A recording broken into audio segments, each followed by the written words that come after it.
About 3 weeks into my arrival here in Spain, I went to a language exchange where I met this French guy, and he was telling me, hey, I got an apartment, I got a room if you want it.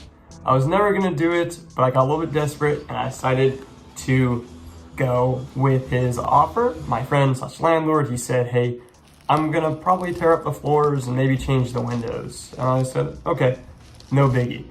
But he ended up hiring this guy. The guy completely destroyed the bathroom, knocked out the shower. So living was rough. I know you probably remember I had mentioned the fact that I just didn't have a shower, which was so brutal. Like every single day would revolve around when I would shower. I'd get home from school and I'd immediately go straight to the beach where I'd shower, but you know what? It was all part of the adventure and I kind of blew it off. There were some things about the living situation that were honestly terrible, such as the fact that there was dust everywhere. I had to clean my feet off before every single day.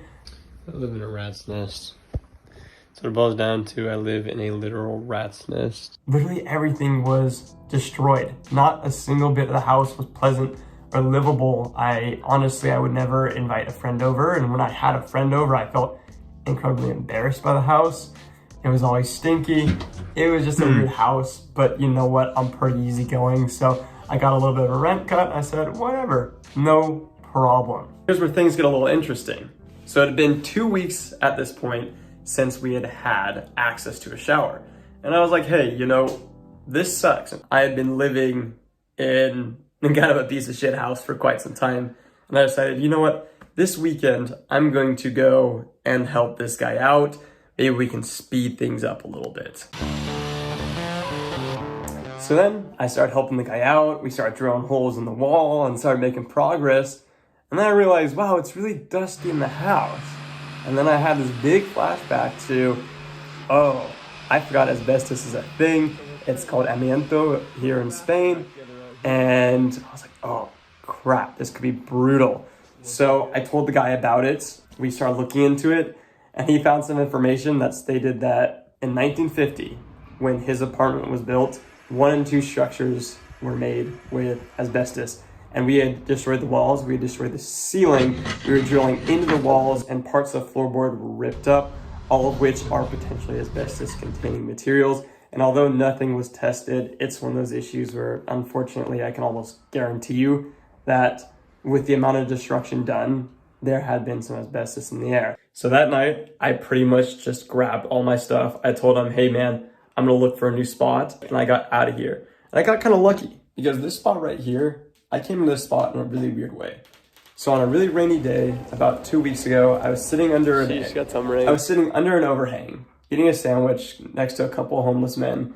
And this old man came walking by and he's like, hey, like, are you a student? Do you need housing? I was like, no, I got a place, but great to meet you. I got his number. And it turned out I gave him a call and he's like, you can move in 3 days. It's like, oh, beautiful. That's just amazing. So I had this escape route. I then lived the next 3 days on the couch at my Italian friend's house, which the Italians, amazing people. One of the large issues with this whole asbestos thing is the fact that, well, I felt like I was friends with the guy. Exactly, I left on May 15th, which is, you know, halfway through the month.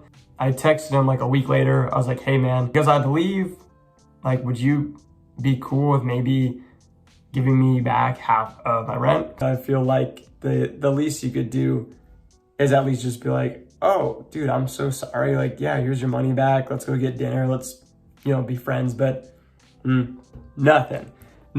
So I was like, whatever, man. You know, he can keep it. I don't care. I mean, at least I'm just not in an area where I'm sucking in dust.